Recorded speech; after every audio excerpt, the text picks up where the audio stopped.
Remember Mike Grande? He was on episode 24, crushing it as a top 4% seller on TikTok Shop with his card chord learning product for guitar. If you missed that story, go back and check out that episode. Well, Mike's back today, but this time he's got a very different story to tell. A few months ago, counterfeiters stole his product, but they didn't just stop there. They hacked into his website and locked him out of his own business. Mike's sharing the wild journey of fighting knockoff sellers across multiple countries and battling with online platforms to reclaim his own business. Plus, he's giving us an exclusive first look at his brand new product. This is a masterclass in resilience. Stay tuned. Welcome to Rock School Proprietor Podcast. My name's John Kazuki, and my guest today is actually a return guest. He is owner of three music schools. Music schools. Yep. The founder of the Rock Out Loud Live music lesson platform, video platform. Also an inventor, things like tone picks, developed guitars, and card chords. And that in particular is a lot of what I want to talk about, your product card chords. Mike Grande, welcome back to the podcast. How are you? John, thanks so much for having me back again. How long ago was it been? Maybe 3 or 4 months? It was, we talked in fall of 2024. Oh, so it was a little bit longer. Yeah. And then that episode, the previous episode that you were on, episode 24, and listeners might want to go back and listen to that to sort of fill in any holes from our conversation today. You were on, that aired in early January. You were on to talk about diversification and in particular some of the products that you've come up with that sort of accompany music education and how you've leveraged TikTok shops in particular to, well, quite frankly, kind of make a killing on selling your card chords. Since our last conversation, I don't know where I was there, but now I'm the top 4% in the United States for toys and hobbies on card chords, the top 4% nationwide on TikTok. Which is huge. And back then, I believe when you showed me some numbers and some metrics, what sticks in my head, I didn't look at the exact notes, but I remember it wasn't uncommon for you to make $1,000 a day. Oh, no. For an hour's worth of work. Hour and a half, 90 minutes. Okay. Come on, John. Okay. On TikTok. Right. And using TikTok Shop to sell primarily card chords. I know your tone picks and whatever else too. So, but then about a month ago, maybe a little more. April 21st. Okay. I saw you share something on Facebook about card chords being counterfeited. Yeah. And then you'd reached out and you told me not only were the card chords being counterfeited and presumably like cheap knockoffs, right? Uh-huh. And as these things go, you're being undercut with your sales. And the counterfeiters hacked into your website and locked you out. Yep. So I got to know, like, what happened with this booming business, this booming side hustle that you had going on? How did this all transpire? Well, to start off, I don't know if you're aware of the numbers, but between 200 billion and 600 billion a year is stolen from China. Intellectual properties are stolen in China. And there's no recourse. There's nothing you can do about it. And that's every single year. And Kevin O'Leary, Mr. Wonderful from Shark Tank, says it all the time. They steal IP. As soon as you get to the 5 million mark, I thought I was okay because I wasn't making 5 million yet, but I'm certainly on my way. So on April the 21st, I woke up to an email. The subject said fake and a link on Amazon. I'm like, what's going on? I click on it and somebody in China stole my card chords, called them card choros. They were all over Alibaba, Temu, Amazon, eBay, Walmart, TikTok, everywhere. It was like seeing your child being stolen and kidnapped, and then somebody knocking at your door and saying, "Look at my baby boy." And I'm like, "Wait a second, that's my baby boy." Well, here's the thing. you have to spend the rest of your life proving that that's your baby boy, because there's more so the people in China could do whatever they want. You now have to prove it. And it was, and I'm still fighting it, no, but it was mentally one of the most challenging things I've ever been through in my entire life. And I've been through a lot, but to go through that, the mental breakdown of knowing that there were at any time between 40 and 50 different people and companies in China stealing my product. At any given time, I would wake up and hit F5, refresh, after thinking I got some down, and there would be more. They were populating, they were spreading like cancer. And my mental state was it was diminishing. My family, I was breaking down. I had a nervous breakdown. And of course, you call lawyers. My lawyer wanted it with $1,000 for each counterfeit up. So if he went up to somebody at Temu, what the Chinese do is they'll actually post it, and when they get caught, they will just shut that store down, open up a new one with a fictitious name, email, and phone number. That's what they do. And that was, of course, so I couldn't do it anymore. I started doing it myself. So I went to people like eBay, I went to Walmart, I went to Amazon, I went to TikTok, and I started hitting intellectual property theft and hoping that my patents, my trademarks, my copyrights were going to protect me the way they should have. Well, eBay doesn't want anything to do with it. eBay's like, you know what, send it to a court, make sure the court or the judge says, all right, it's legal to actually go after them. And once you get a judge to say, we'll put an order out, then we'll go after those Chinese sellers. I'm like, are you kidding me? So then what I did is I called my friend Travis. I don't know if you know Travis. You ever see the cord, buddy? That's the cord, but it's a plastic contraption that fits on a guitar. You press a button. He was on Shark Tank, and Robert made a deal with him. Robert Herjavec. Cord Buddy is owned by Travis. I called up Travis. I said, Travis, what did you do? Because immediately after Shark Tank, and you made that deal with Robert, something had to happen, because I see counterfeit cord buddies all over the world. He goes, Mike, I lost my mind. I went crazy. But they found this company. They're lawyers. They work on consignment. And when there's enough of your product bastardized and all over the internet, this company goes after them as attorneys, and they freeze their bank accounts before they go to China. And then what they do is they send you a check and they take a commission. So 7 months after he aired with Shark Tank, he said, Mike, I got a phone call, and they sent me $250,000 from all the counterfeiters of monies that they froze. So naturally, I called up all these attorneys that he uses, and I said, you work with my buddy Travis from Shark Tank. And he goes, yeah, this is what's going to happen. We need to find at least 25 different places in China who are stealing your product before we can actually sign you up. Because then we know that we have enough that we can actually go after to make a commission on that.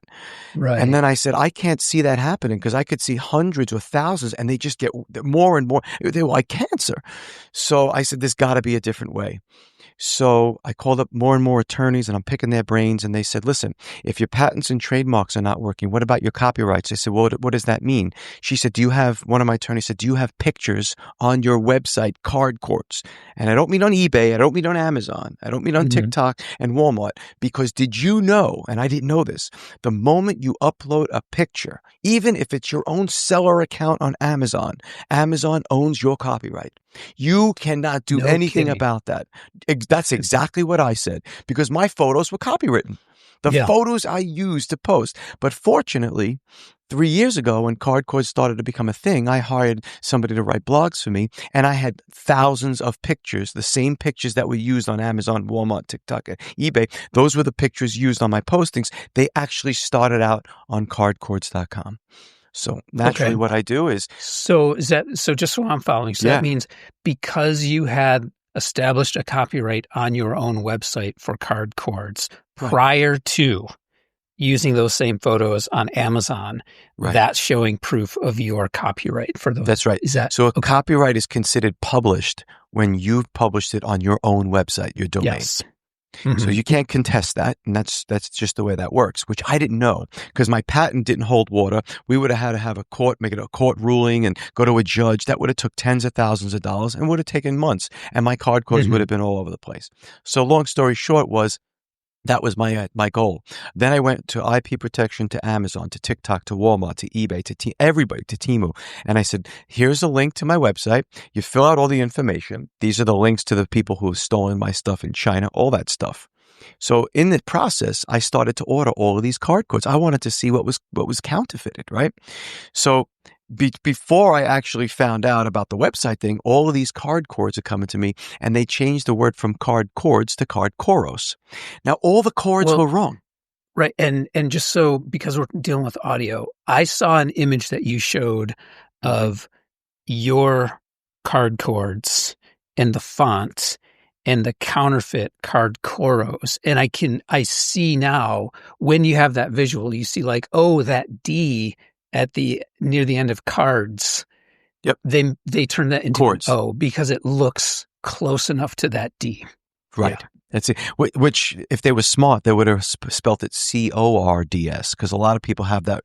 They make that grammar mistake. Cords, CHO or CO, but they didn't. So what I did was, before I found out about this whole copyright thing, I'm going crazy because I have to see. So I ordered 26 different copies of my card cords from 26 people, from Temu, Amazon, eBay, everybody. They started to come question in. about that too. Yeah. Sorry, but I've got a lot of questions. Yeah. So, because related to these counterfeiters, obviously, what they're doing is they're undercutting the original. They're undercutting your The counterfeiting. Yeah. So they're able to sell it at a lower price. What are we talking about in terms of their price compared to your price, percentage wise or dollar numbers? $2 for a set of card cords compared to my $44. Oh my gosh. Yeah. Wow. Yeah. So anyone who's like, oh, this product, card cords, looks really cool to teach me how to play guitar, I'm thinking I'm going to buy it, and they go to your website and they see that it's $44, and then they look it up on Amazon or something like that, and they see counterfeit versions for $2.50 or whatever. Home run. Yeah. Right. Well, the key here is, and I'll give you this as a side. No, they're getting garbage, of course. But of course, yeah. Besides the fact that, and all the chords are wrong. Like the A major is wrong. That's not a single chord that's correct. All of the chords are wrong, and they don't fit on the guitars properly, so they don't work. But the one thing, and this is for you, for any listener that sells, whether it's on TikTok, Amazon, eBay, anybody, you don't get to see who your real customer is, which that means is Amazon's great to sell, but you never know who that buyer is. How do you get in touch with that buyer? Well, the simple part is you got to get that buyer to either get in contact with you somehow. So what I've done on all my card cords is I give a free ebook with 10 songs, video guitar lessons, video lessons of me teaching them 10 songs and how to learn to use the card cords. So in exchange for me and working with Amazon, Temu, Amazon webs, all the websites, the end user says, wow, I got a great set of card cords. I get all the cords, but now what? Well, they scan that QR code. They put in their email address. I capture all their information. Really? I've gotten thousands and thousands of those people, legitimate people who want to learn to play the guitar. Now I have those emails. That is brilliant. I think that's so important to highlight that you're thinking long term, not just about that sale, but you're thinking about, I've captured this sale and the attention of this person. Right. So getting their email address, super important. Good work. And I know they're a guitar player. So all that stuff. So the card cords didn't have that, the card coros. So when they came, they actually, one out of the 26 boxes said distributed in Spain, Madrid, Spain. And it was actually manufactured in China. So naturally, I looked them all up and I found out where they were in Spain. I called one of my friends up who lives in Barcelona. He goes, Mike, I'll go out to that site next week. And he did. It was a fictitious place and it was a fake phone number that nobody picked up, but the email address worked. And I sent them a cease and desist as well as the place in Hong Kong. Well, they stopped selling it on their website. But as this is happening, people who are selling in China, they stole my actual TikTok videos, created Facebook ads, pointed people to a fake Card Coros website, and people were getting back to me now and saying, I bought your card cords. The card cords are wrong. They don't fit my guitar. They're ripping. They're not plastic. They're made out of paper. And now I'm losing my mind. Right. This is when I find out about the copyright. So naturally, I submit all the intellectual property protection with Amazon Web, all the platforms. So I'm not going after the manufacturers, I'm going after the platforms. Mm-hmm. And I directed them to my cardcords.com website that clearly said I was the copyright originator for these pictures and images, and they belong to my website. Yeah. And all of a sudden, the 10 went to 9 to 8 to 7. The 42 that I refreshed on a Friday went down to 0 on Monday. And these Chinese they're relentless. They'll post Mm-hmm. on a Friday night on Temu, on Shein, on AliExpress, on all of the websites on a Friday night, knowing that the IP protection folks, they don't see those emails until Monday. So they have 3 Wow. days, Friday, Saturday, and Sunday to sell counterfeit until they get caught. These Chinese are just what they forget about it, Wow. right? So they will manipulate everything they could for $1. So long story short is I find out, and they're learning, the Chinese are learning, all of these websites are being taken down. All of these sellers are getting fines and violations. So when Amazon sends you a violation, they're strict. They're like, listen, we're going to take your Amazon account down. eBay, the same thing. eBay's got this thing called the Vero group, VERO Mm-hmm. group. So does AliExpress, Alibaba, and all of them. So they start coming down. They're realizing that they're using my pictures and my pictures on my website as what's the reason why they're getting taken down. So I will never forget this. On a Monday morning, I hit the refresh and all of these come up. There was over 50 counterfeit versions of pictures of me, my son's girlfriend playing the guitar with car, all of these pictures all over Temu, AliExpress, everywhere. And I'm like, oh my God, I got to submit my applications now. And I got to do this again to intellectual property protection. So as I checked my Cardcord site, it said unable to 404, forbidden, couldn't get to it. I'm like, what's going on? So I'm by trade for 23 years before, as I was growing my music schools and being a musician, I was also in IT. I was a certified ethical hacker. I don't know if you know that about me. So I was a chief technology officer on Wall Street. Okay. And I worked for all these big financial institutions as a certified ethical hacker, which means I know how to hack. It's like a guy who carries a gun. We call them a police or a federal agent against the robbers and the bank robbers. I was the federal agent. I was a certified ethical hacker. I could track exactly where you are, your MAC address, your IP. I could track all that. Yeah. So naturally, I tracked it down. And my website's hacked. So nobody can access my website. Amazon can't, Temu can't, eBay can't. Nobody can verify this to take all these counterfeiters down. Yeah. I locate them to a province in Hong Kong, to a specific place. I knew exactly where they were. And I captured the screenshot and I emailed it to them. I found their email address. And I told them, I now know who you are. Yeah. Since then, it took 3 days to get my website back up. Now it's been up, knock wood, every day since, because I had to put it behind a certain firewall and we had to make sure we had ban IP protection and all that stuff. But it's worked. But I want to make a note to you guys and anybody that's listening. If the Chinese are that adamant about knocking down a website for Cardcords, imagine what the Chinese are doing to our property, our social security numbers, our identities. And the threat is out there. They already have it. It's when they're going to actually use that data. So if they're doing this with Cardcords for something to make $1 profit off of, God only knows what they're doing. And by the way, the $44 difference to $2 difference, it wasn't even comparable. Mine's made out of plastic. Mine has the free ebook. It's got all that stuff. The packaging is beautiful and it'll last you a lifetime. They won't even fit in the guitar. That, needless to say, the point that I guess I'm trying to make is that our information is already exposed and we really need to consider what we can do to protect it, especially now if the Chinese have all our information. It's just too late to stop. Well, so that does bring up a kind of an interesting question in my mind. And I'm going to tread lightly because I certainly don't want to get into like the political stuff. I agree with you about our data and how important.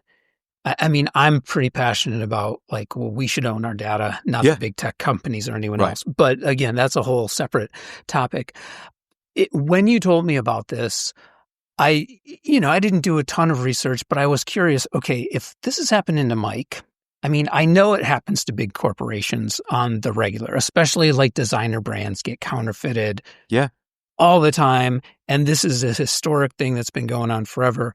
But this is huge brands that have been around for decades, versus Mike Grande, who you literally sell these on TikTok out of your house, right? Yeah, my basement. Like you told me once, yeah, after dinner, I'll go downstairs and make $450 on TikTok or whatever. So these large corporations, more resources with lawyers, obviously, like you're doing the hard work.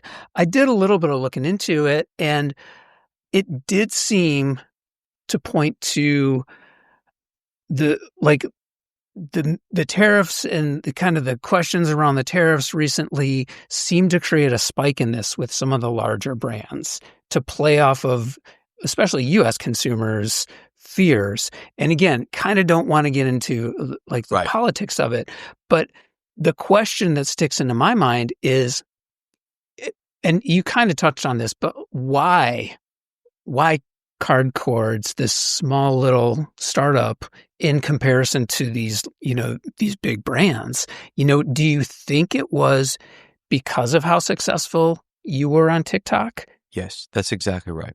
Okay. I'm really successful on Amazon. I make between 8 and 10,000 a month. And on a side note, we'll talk about Amazon in a second, because this is very important that we speak about this Amazon. Why card cords? It wasn't until TikTok I blew up on TikTok. When we spoke last, I think I had maybe 10,000 followers. Now I'm like 43,000.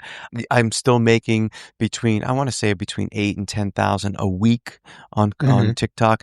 And when they see those numbers, there's so many engines that check the algorithms to see what's selling.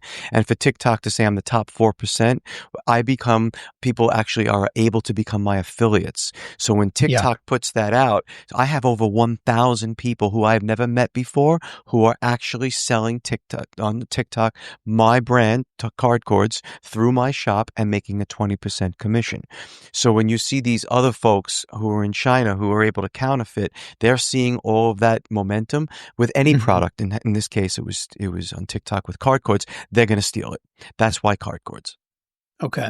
And card cords as a product, if I can kind of describe it a little bit, really innovative and in how it works, and filling in the space, maybe a little too late, but a card that fits between the strings and the fingerboard on a guitar. You have two different versions to fit a Les Paul style and now we have a deluxe. And that's the funny thing. The original one that the card Koros stole was one that was 4 years old. So I've evolved my card cords in 4 different evolutions of the card cords to get it perfect. They're stealing the original one that didn't work as well. So it was originally Strat, a separate one for the Gibson Les Pauls, which were 2 different fret sizes in fretboards.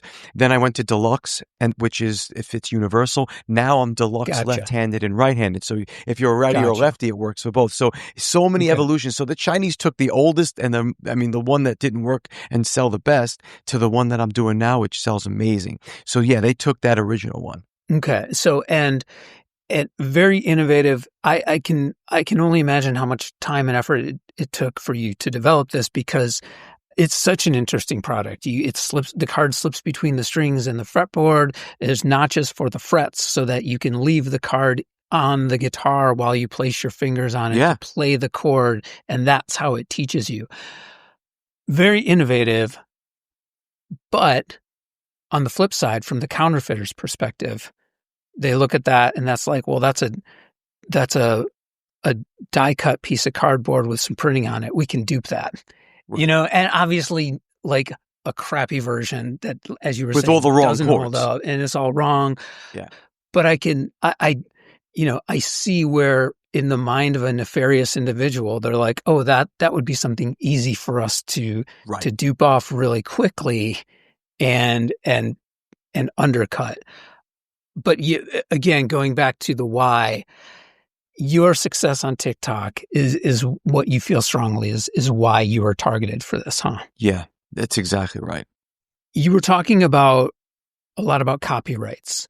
Yeah. So maybe like kind of quick bullet points. You hold copyrights for card cords. You hold a patent for card cords, and you were saying trademark. That. Oh, okay, and a trademark. Yeah. Okay, and the patent And the trademark, were those the ones that were harder to prove, and it was the copyrights Yes. that Would you ultimately put helped you? so the fact that I think in my mind, this is the way I think it works in China. They think that the trademark is the only thing that I actually went for. To do a trademark and a patent, I'm sorry, to do a patent, it's going to cost you, it cost me $10,000. And Mhm. I don't think that the Chinese realize that I actually patented it. Yeah. So they said, you know what? He probably just trademarked it because for $300 you could trademark it, and most people are going to spend 300, not 10,000. Yeah. But I did both, and as well as copywritten it. So what they did was that's where they changed chords to choros because now it's no longer a trademark violation.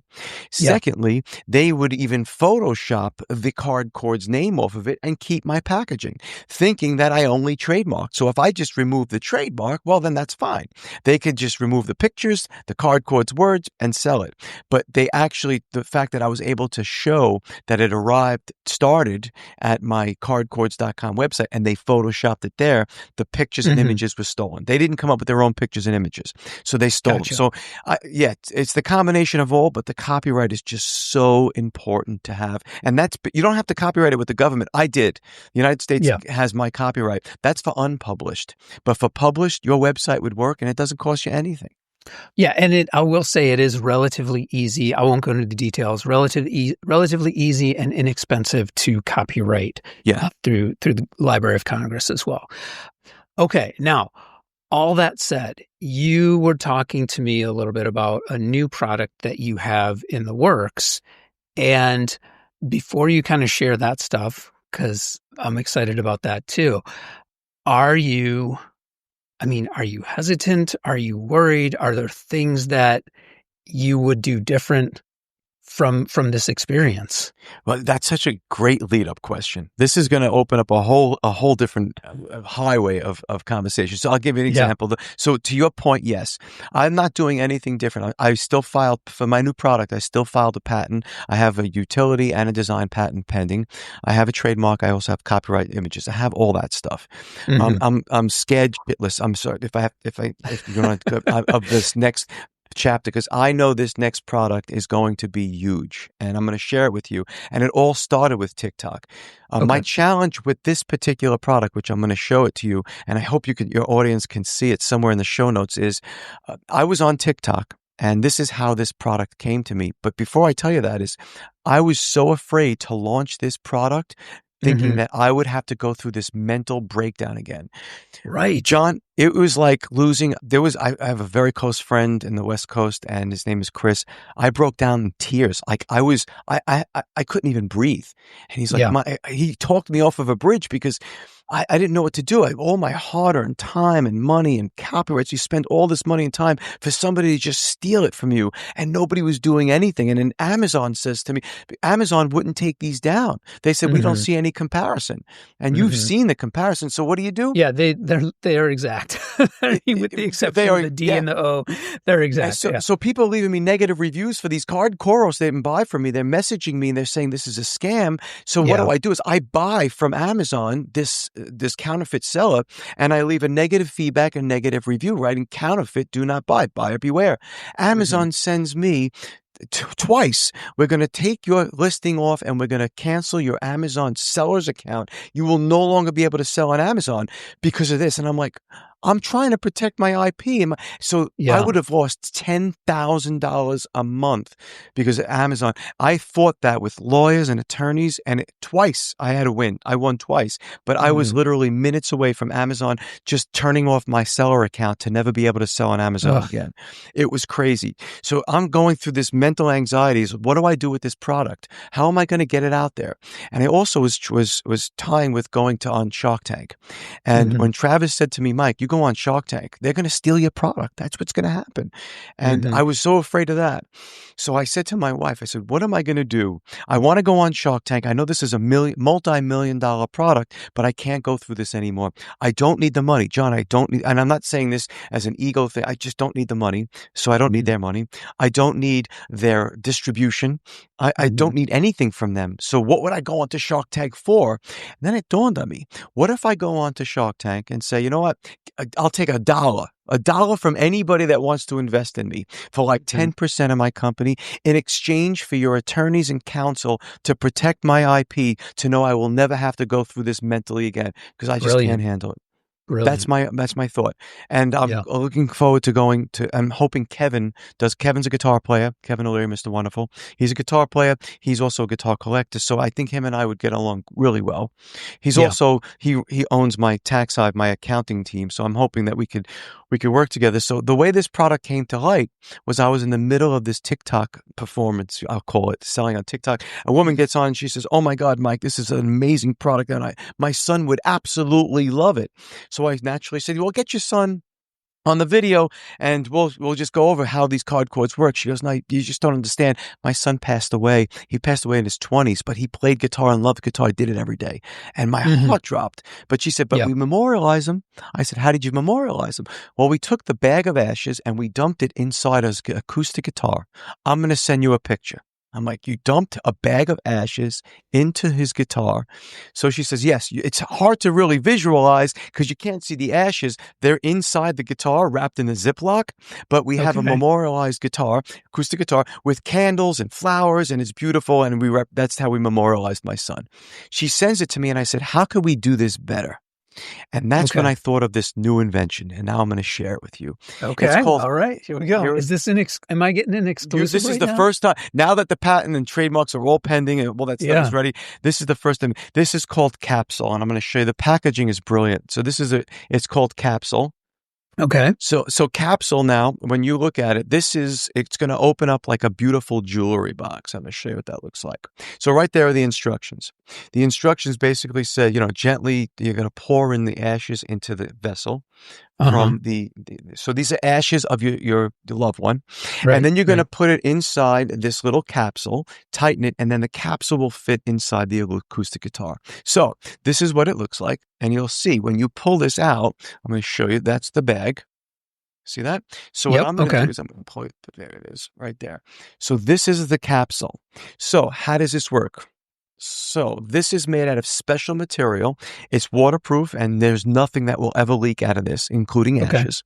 And the patent and design patent, utility patent, is on this cap with this metal, let's call this screw, right? So you can actually threaded, the threaded, right. Threaded so let me show you how this works. I'm going to grab my acoustic guitar. Now, this is great for anybody who wants to, I wanted to do this just as a memorial, and it's going to get a little bit more interesting. So if you put the cap inside right here, look at how beautiful that is. And that's the memorialization of, let me move the mic out of the way. Oh, that looks sharp. So you can see the capsule is inside, we call it the heart of the guitar. And it sits there with the bag behind it, and it's twofold. So I took this naturally when I was trying to find out if there's a market for this. I went to funeral directors and crematoriums, and they said, "This is beautiful. It's a great design, but I have a question." And I said, "Well, what's the question?" They said, "Can the musician play with this capsule inside? Does it affect the guitar?" I said, "No, absolutely not. In fact, when you actually go out and perform live, and John, when you perform live on an acoustic guitar, you got to cover the sound hole or else you get feedback." For feedback, yeah. Yes. So I said, "You absolutely." So they said to me, "Your market is not just the crematoriums and the urns market. It's the musicians market that goes out and plays." Imagine the psychology of somebody who's playing with their past loved one, whether it's their parents or their grandparents or their pet, and they could play. And it's so, you could see it doesn't say anything about ashes. It doesn't say crematorium. You don't even know it's ashes, and you could perform with them. When a musician, and we could all think the same, I think, about musicians. When a musician is in a state of, whether it's the sentimental state, the psychology of a musician's performance plays just as good as a role as their performance. Because when you get the lights dim and you get that feeling in your heart and your soul, man, you could play better than any. That's going to be in your performance, knowing that your grandmother, your grandfather, your parents might be inside your guitar and they're inside your performance. So people started getting back to me. That's a really interesting, never would have thought about something like that. But again, the way it looks really sharp, covering the sound hole. Yeah, there are things that cover sound holes, but that's quite an idea there. Yeah. And I'll go one step further. There's a place called the Crematory Cowboy. This guy's huge on TikTok. And if you Okay. want to just, do you hear those drums? Because my son is playing drums right now. I'll That's just all ask him right. to. Yeah, let me just ask him to move. So yeah, as far as the crematory cowboy, the crematory cowboy is a guy who actually cremates people while he plays his acoustic guitar. So people are like, you gotta do me a favor and reach out to this crematory guy. This guy will love this product. So I reached out to him, and he thinks that the market's just going to go crazy for this particular item, which I do too, and he's going to actually promote it for me so as well. So I'm hoping that with his promotions and going on Shark Tank, and hope that they will bet on the jockey and not the horse. And I say that is because I'm afraid to go out and get sales to put this out. I did something strategically different with this.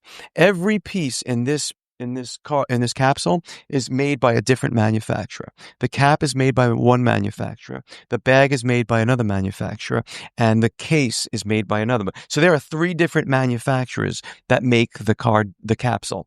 So I'm hoping we made it so hard that if the Chinese wanted, like you said, it's just not a die-cut piece of paper, that when the Chinese want to steal it, they might think twice and say, this is a little bit harder than I think. That's what I'm thinking. Yeah. Harder to reproduce, much more complicated, 3-dimensional versus, like a flat, essentially, right, piece of, yours is like a piece of plastic, like paper. Man, Mike, this has been a wild episode and a wild story. I learned a ton about intellectual property, about protecting it, about copyrights. So I appreciate that. I think your new product looks really super interesting. And of course, I wish you the best. I'm interested to see how it goes as things take off here. And I'm super glad to hear that with card cords that that's still an income stream for you, and it hasn't completely derailed. Yeah. Are you still doing TikTok every day for card every cords? day, twice a day? And, Wow. It's funny because people, even TikTok doesn't believe I'm doing this much. And it's like they send me during my TikToks, swipe this if you're real. People think that what I'm doing, because I'm doing it so often, like no human does this much. So I swipe it. So I'm doing it. And I think the key to anything that you do in life, if you're consistent at it, you're going to do well. That's just the bottom line, and that's my claim to fame is I'm really consistent at it. I think if you recall in your first interview with me, we spoke about why I constantly just do all these different products and projects. Yeah. And I said, it's because the universe or God, whatever you believe in, is putting these things in front of me. And whether I choose to do them or not is up to me, because that could be my next big thing. Sure. And when this came to me, I gave it to 3 or 4 other people. I'm like, here's a great idea. Do it. You're going to make millions. I promise you. And they, I'm going to do it. Great. I'm going to do it. And like 6 months later, nobody did anything. So I'm like, here we go again. Back to me figuring it out. Right. And I think this is going to make me a multimillionaire, just because this is a product that nobody's ever thought about. And people are constantly looking for new ways to memorialize their loved one, and I think this is something that is a new thing. And according to the people I speak to, if I make this to Shark Tank, and the only thing is if I make it to Shark Tank and they say no because I don't have enough sales, now I'm exposed to Shark Tank and everybody can steal this.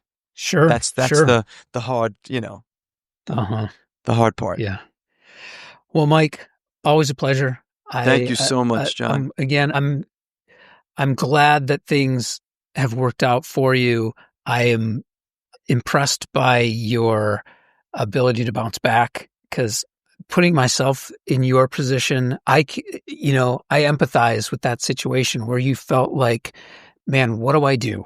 Yeah. This is this thing that I created and that I put so much work into, and it's part of your livelihood, part of your income stream, and no one wants to help you when it gets stolen.